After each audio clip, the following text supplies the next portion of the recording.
என்னுடைய passport expire ஆகிவிட்டது. அதனால் அதை ரினியூவல் செய்வதற்காக துபாயில் இருக்கின்ற ஸ்ரீலங்கன் எம்பசிக்கு நான் சென்றிருந்தேன்.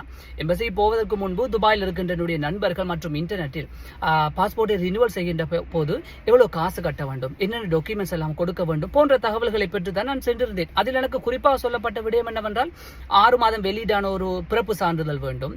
அது மட்டும் இல்லாமல் நம்முடைய பழைய பாஸ்போர்ட்டை அவர்களிடம் கொடுக்க வேண்டும். புது பாஸ்போர்ட் வரும் வரைக்கும் அவர்கள் வைத்திருப்பார்கள் போன்ற தகவலை பெற்று தான் நான் சென்றிருந்தேன். ஆனால் எம்பசிக்குள் உள்ளுழைந்ததும் இவை எல்லாவற்றையும் இடங்கு மாற்றமாகத்தான் இருந்தது. பிறப்பு சான்றிதழ் கூடிய அவசியம் இல்லை. மற்றது பழைய பாஸ்போர்ட்டை அவர்கள் ரிட்டர்ன் தந்து விட்டார்கள். அங்கு என்ன செய்ய வேண்டியதாக இருந்ததுன்னு சொன்னால், பாஸ்போர்ட்டை ரினியூவல் செய்வதற்கு ஒரு ஃபார்ம் இருக்கு, அதை நிரப்பி நம்முடைய ஒரிஜினல் பாஸ்போர்ட் அதோட copy, original Sri Lanka national ID அதோட காப்பி, மற்றது போட்டோஸ் அதோட 580 dirhams காசு கொடுக்க வேண்டும். நம்மளோட ஒரிஜினல் டாக்குமெண்ட்ஸ் எல்லாம் ரிட்டர்ன் தந்து விடுவார்கள். ஒரு சுவாரஸ்யமான விடயம் அங்கு நடந்து என்னவென்று சொன்னால், நான் கொடுத்த 580 dirhamsக்கு உறுதிப்படுத்தும் விதமாக ஒரு மஞ்சள் நிறத்திலான ஒரு பற்றுச்சீட்டை இங்கேயும் தந்திருந்தார்கள்.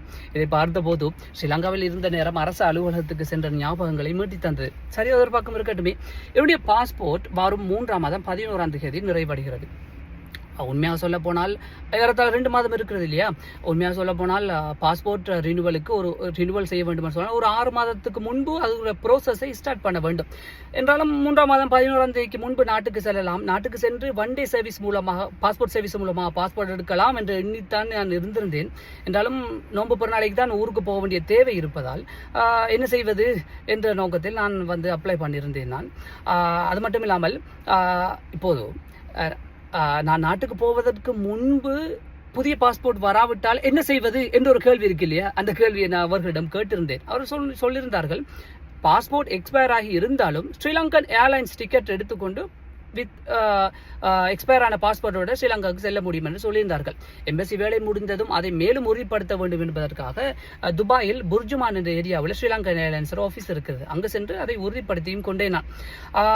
என்றாலும் எந்த நேரம் உண்மையை சொல்ல போனால் இதை அவர்கள் ஏற்கனவே சொல்லியிருந்தால் நான் எக்ஸ்பயர் பாஸ்போர்ட்டோட ஸ்ரீலங்காவுக்கு சென்று 1 day சர்வீஸ் மூலமாக பாஸ்போர்ட் எடுத்திருக்கலாம். என்றாலும் தவக்கல் து அலல்லா, முயற்சி நம்முடையது, நாட்டம் அல்லாஹ்வுடையது இல்லையா? அதன்படி நான் சப்மிட் பண்ணியிருக்கிறேன். வந்தால் வரட்டும், வரவிட்டாலும் அதுக்குரிய வேறு வழிகள் இருக்கிறது தானே. ஒருவேளை அந்த நேரம் சட்டம் மாறி சட்டத்தை அவர்கள் மாற்றி ஏதாவது புதிய விதிமுறைகள் டெம்பரரி பாஸ்போர்ட் எடுத்து தான் நாட்டு போக வேண்டும் என்று வந்திருந்தால் அல்ஹம்துலில்லாஹ். இறுதியாக ஒரு விடயத்தை சொல்லிவிட்டு இந்த வீடியோவை நான் நிறைவு செய்கிறேன். உண்மையிலேயே முன்பை விட இங்கு எம்பசியில் சேவை சிறப்பாக இருக்கிறது, இலகுவாக்கப்பட்டிருக்கிறது.